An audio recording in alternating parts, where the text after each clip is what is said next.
nakosente mwana ngobila moko nakotia esemi bobongisa bakash kush na banini mutu moko misala ebele to misala ye moko ministre de santé ye moko député libomo na yo bongo bato basi diplôme musani bosala atakana passe Kimbuta. Voilà, comme ça, ils n'ont pas Sunga, Kabila, Asonga, il y a la pouvoir, Kimbuta, il y a la ok.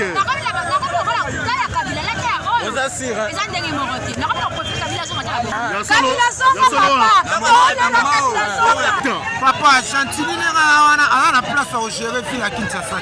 Non, c'est un papa Fatia, puis ce mouton fota qui est. Ah, mais quand un peu aider, puis ce peuple congolais a souffrir. Tout le monde en français, mais tout le monde en anglais. Maintenant, qui besoin de la Kimbuta?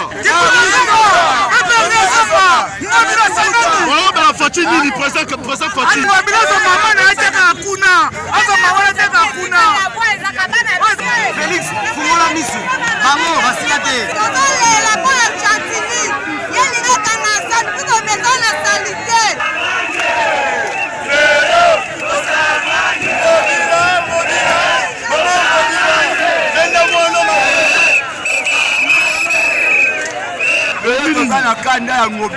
Bonsoir Bandekonabiso Internet, bonsoir Bandekonabiso partout dans le monde. Vous allez aux États-Unis, Afrique du Sud, France, Belgique, tout possible. Mbote Mingi, fauteuil baki. Actualité Nabiso est dominé dans le marché central. Oyo, pour le lelo toza.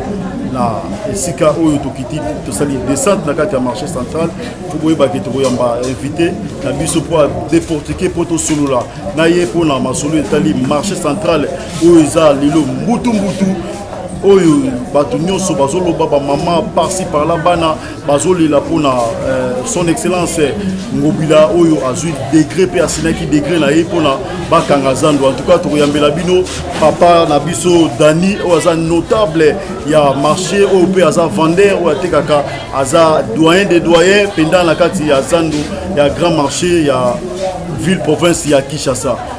Toloba pour la ville province ya Kinshasa marché oyo Batonga depuis kala ba belge batikela biso vraiment lelo ils ont semé vraiment ba dispute quatre dans la population congolaise, ils ont semé vraiment trouble mingi pour la population congolaise oyo ba débrouillaka ba commerce na bango oyo ba sala vraiment ba commerce na bango. En tout cas et donc ça la vraiment passe mingi na degré oyo son excellence Ngobila azui pona ko bongisa zando oyo idée eza bien, idée eza nango bien mais ba moment oyo son excellence azui pona ba pour nos propriétés et ça vraiment moment où ils ont vraiment bien été parce que population donc ça qui va descendre population et loba qui population est déclarée qui population est l'élu na Congo ya son excellence monsieur Otobengi Ngobila. En tout cas toyambela bino papa Dani oyo to betane masolo to déporter ne masolo parce que yé à ça vraiment notable vraiment ya zando ya ville province ya Kinshasa Otobengi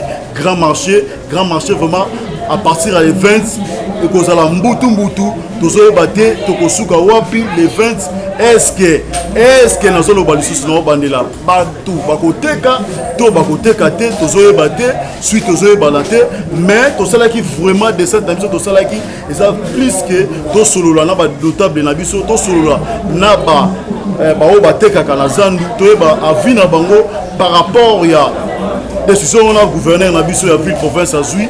Est-ce que cette décision moko est normale? Est-ce que décision wana eko servir peuple? Est-ce que décision wana eko soit nini pour que ba bongisa marché na biso ya ville province na biso ya Kinshasa? Pour ceux qui tokei musika, tokei na Chine, tokei na Belgique, tokei na France, tokei na Italie, Istanbul, ce qu'on continue à marcher na bango et ça vraiment modernisé surtout dans le 21e siècle oyo tozalango. Alors pour l'idée de l'autorité en Mboka Nabiso, l'idée est bien, l'idée vraiment s'auto-évaluer, totalement bien et ça bien. Mais il semble difficile, il semble vraiment difficile dans la population Nabiso. Question y a temps. Est-ce que tant oyo bangiba bongsa wenzi oyo na ba couvre-feu, na ba dispute oyo population za lango. Est-ce que ça est normal na janvier oyo population ba subir nanu couvre-feu? Mbala moko décision hier lisusu bakende bakanga wenze pour que bakende pa mususu toze baté vraiment décision wana pour tout ça qui descend population ba lobaki o senga ki ba loba. En tout cas to souffler mouké et puis bongo to yamba papa Dani en tout cas to ko pèse la paix to ko beta li solo ndenge pena ezo senga parce que il est belé rolobe ezali et belé vraiment rolobe ezali na papa Dani en tout cas to zonga et puis to yamba papa Dani.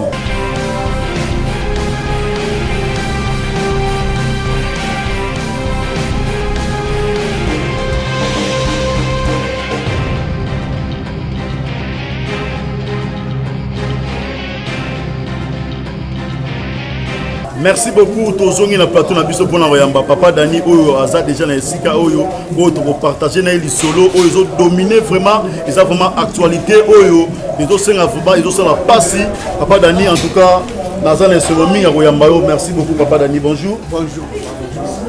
En tout cas papa Dani toza vraiment na senga ko yamba yo awa to yo kotala yo en tant que notable ya Zando oyo za doyen des doyens to meka un peu kobeta li solo.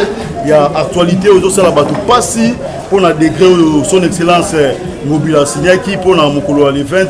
En tout cas impression na yo on s'est présenté d'abord papa Dani Azanani et puis au Salaranini. Merci. Merci beaucoup. Nandengo yambinga na émission na yo. Yambo na dingina se présenter kombo nanga Dani Luhembwe. Kombo nanga Dani Luhembwe obengeka doyen c'est vrai. Na ko fêter 25 ans. C'est-à-dire jubilé d'argent dans Zando. Parce que la contact dans Zando depuis 1995. C'est-à-dire qu'on a fêté jubilé d'argent. Merci beaucoup parce que les Cambos ils ont intéressé Bisso Makas. Les Cambos ils ont tant la Bisso. Ils ont tant la Bisso Makambo Zando. Yango to ko analyser yango na ba émotion té. To ko analyser yango d'une manière froide, c'est-à-dire total là bas. Avantage na désavantage ya musala ongobila alingi asala la Bisso. Ok, merci beaucoup Papa Dani.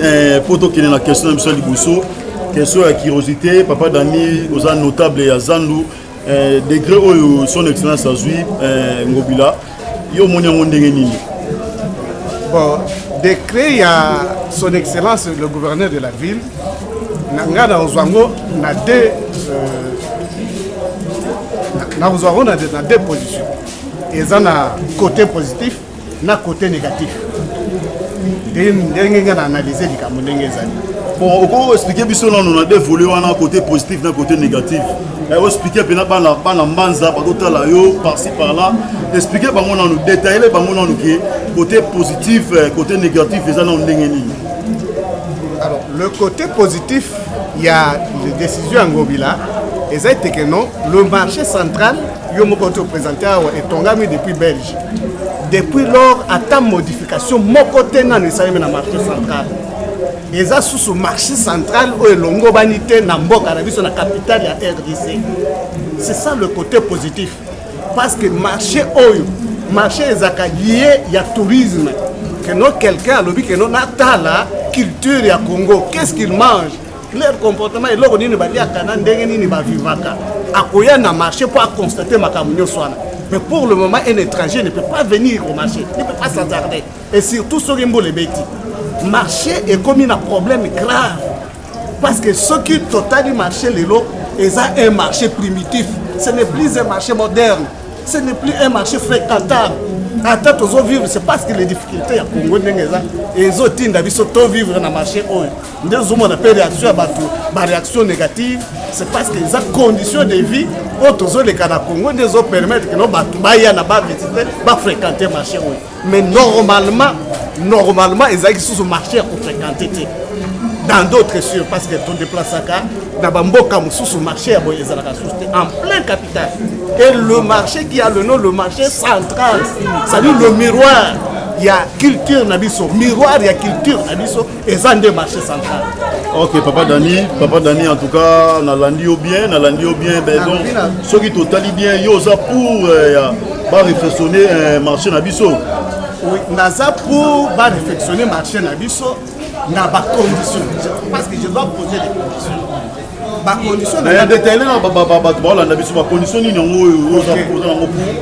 ma condition est Ngobila a présenté cahier de charge il y a construction à marché c'est-à-dire à ça lobbying a présenté que non dans la marché a présenté maquette maquette ya zanu oyo tolingi construire yango oyo apesa délai que non marché tokobanda telle date tokosisa telle date parce que bato baza na kobanga même le gouvernement central akopesa délai que tosala eloko tel eloko wana ekozwa mikolo nete so de mouton et quelque chose qui était prévu pour 7 mois esali plus de 2 ans bato baza na kobanga que non peut-être le gouverneur so abandi mosala wana est-ce que ekozwa délai convenable ekozwa délai oyo ya kofixe biso nde eloko bobange eza na bato mais initiative eza bien mais pratique nango sikoyo est-ce que financement aza nango déjà pour asala marché c'est là où les gens ont des doutes.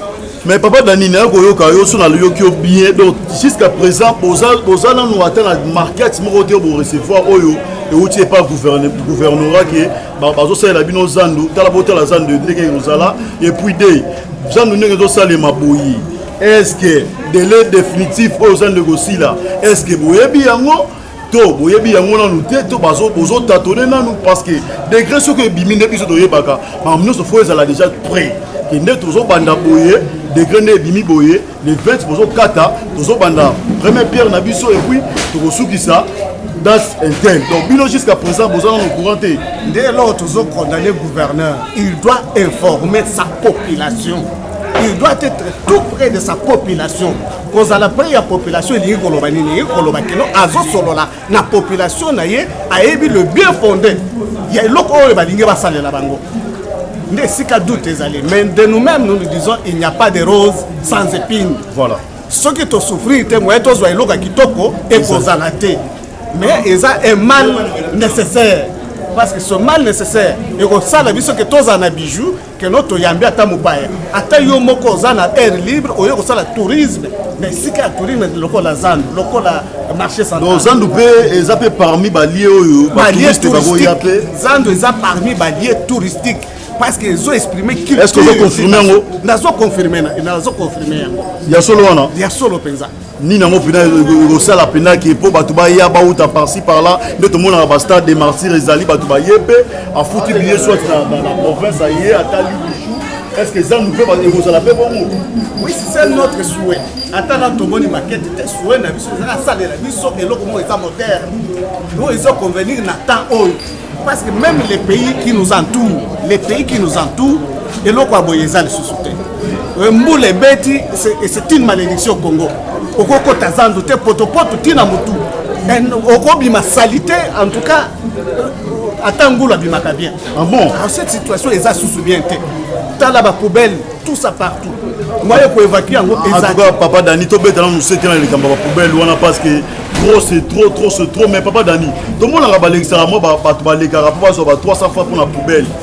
Mais évitez, est-ce que vous pensez à parce que tout va poubelle ou on ndenge za bongo ils ont maladie place car rabat bazo teka place ba poubelle les ali tozo ebaté est-ce que vous vivre ndenge na ba situation wana entre temps vous pesa ba 300 est-ce que vous pensez à bongo wana poto ebaki na moment ya kimbuta ba bana ko pesa est-ce que na moment oyo vous pensez à yango kaka to ezala ndenge à vrai dire après confinement parce qu'il y a eu polémique entre le ministre de l'Intérieur et le gouverneur voilà.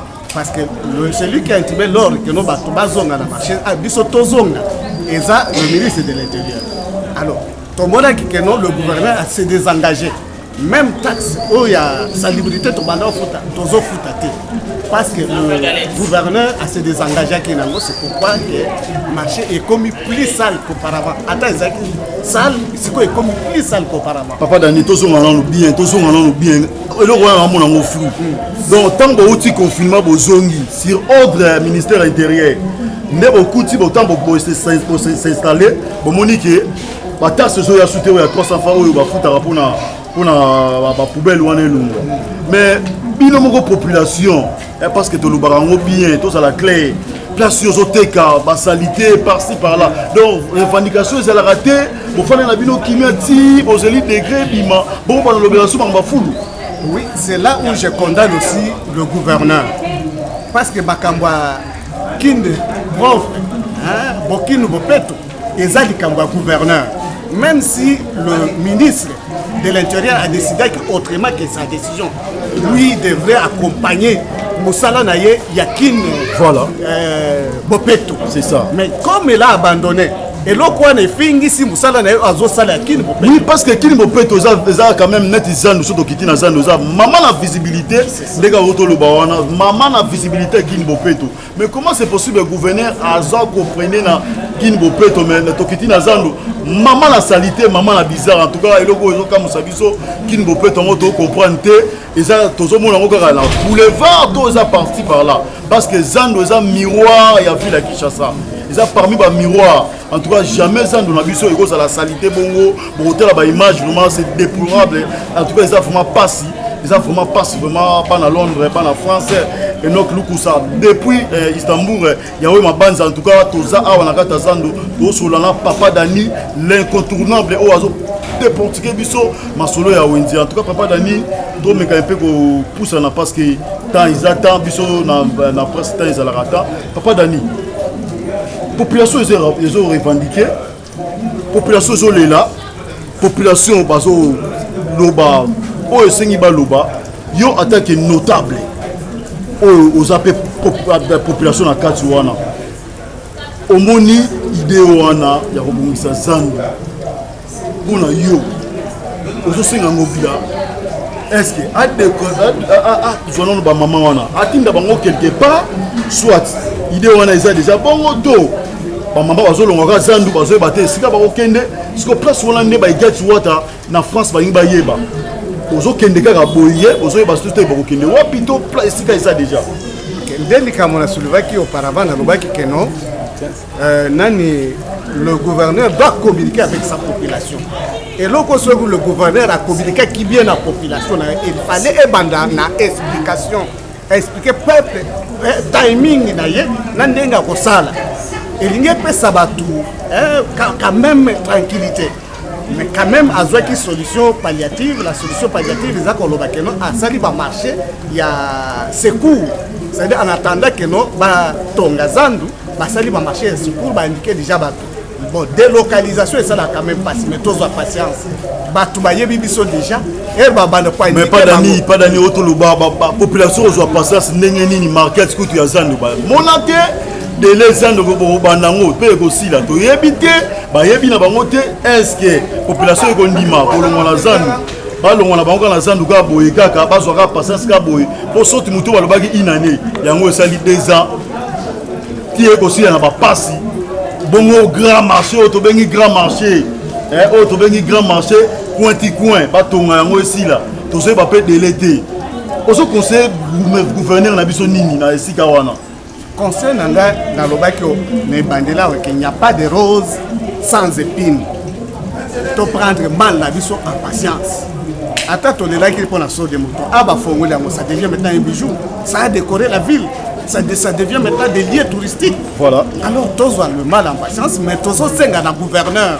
À l'obel, à bande la population naïe, à ça y est timing, n'andenge ma misalo ne se dérouler du début d'une fin, à rassurer la population qu'il a déjà des financements avant à banda, à rassurer que financement est déjà, ce qu'a rassuré il peut commencer. Alors merci beaucoup, son excellence Mobila. En tout cas, pour l'angaï, et là on a qu'à retenir pas Papa Dani a la raison. Aza vraiment la raison population baza na posa bayeba est-ce que nous allons aux banda et vous combien de temps est-ce que temps on a repris son excellence et ça vraiment temps et vous allez respecter zula biso bateau ya bien au société ya bien au sein la biso marché central la biso ils ont un bijou pour que patience la population et fout quand même population ont souffrir dans minute population ça n'a pas si moi esika o papa maman ba ya ko débrouiller moi esika o papa ba ya ko débrouiller ba mona esika ngo bakangi yango siko ba papa ba para ba bana ba jeune o ya biso ya chango la boki bino esika bozali na pesi bino mbote bazoye baté actuellement ceux qui balongo ezando ba ko sala combien de temps pour bazonga na esika na bango parce que mutu nyonso amesana na esika na yi mutu nyonso amesana na esika na yi en tout cas son excellence na biso Papa Ngobila et puis ministre intérieur Sunga Papa Ngobila pour que rêve eux à réaliser et aux ala et c'est mon mingi et c'est mon makasi pour la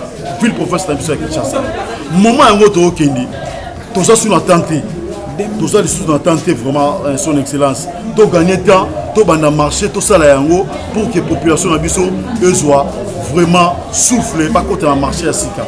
Papa Dani, tu comme tu chité dans la mission de Bisso vraiment.